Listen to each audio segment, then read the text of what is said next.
The defense will continue its bid to prove that 2 of the 5 accused of killing Senzo Meyiwa were coerced into confessing. On Friday, the lawyer for accused number 1 claiming that he was assaulted and suffocated into making that confession.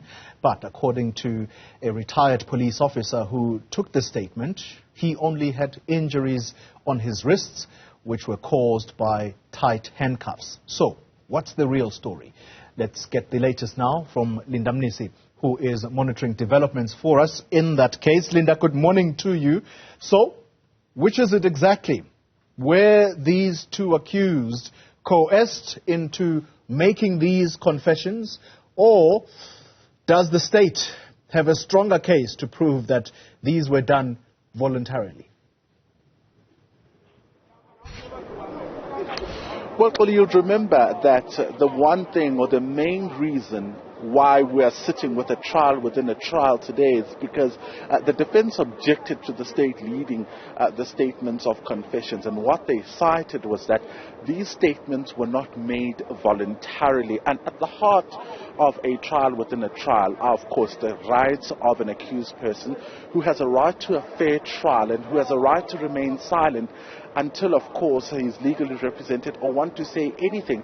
Those rights are engraved in Section 35 of the country's constitution, and at the center of it really is whether or not the statements were taken voluntarily and freely without any undue influence. So the witness that was called by the state on Friday basically telling the court about the processes that were followed before taking that statement. He said he received a call from the lead investigator in this matter, Brigadier Gininda, who said that he needed him to take the statement. This is now on the 30th of May 2020, and he said they followed the processes once accused number 1, Newzroom was brought to him in Diepkloof police station. He says they were provided with a room there where he could take the statement. There was no any other person there. It was just the 2 of them, and that Newzroom arrived after he had already been there. He said he followed a couple of questions, asked him a couple of questions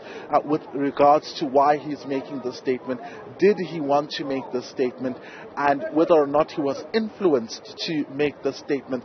The answers that the retired police officer says he received from Newzroom was that he still wanted to make a statement.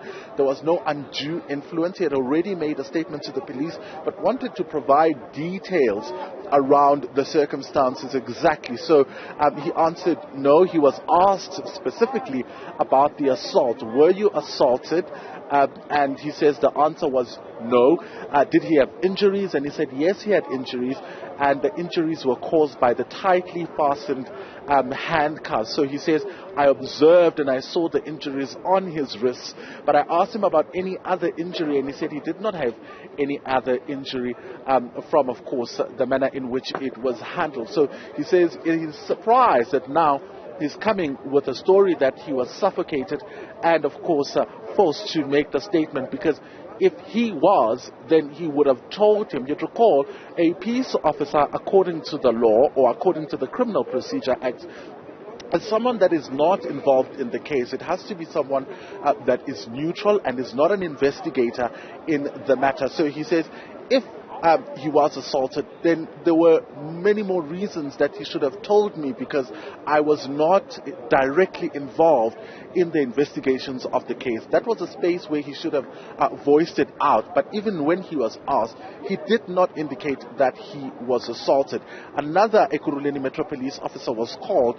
He is said to have transported Newzroom from Ayrton to the Diepkloof police station where the said statement was taken. He says he picked him up from the police from Ayrton and took him to the police station, and there was no assault in between. Both the retired police officer and the Ekurhuleni officer tell the court, in fact, Oli, that at no point was there an assault charge laid against them.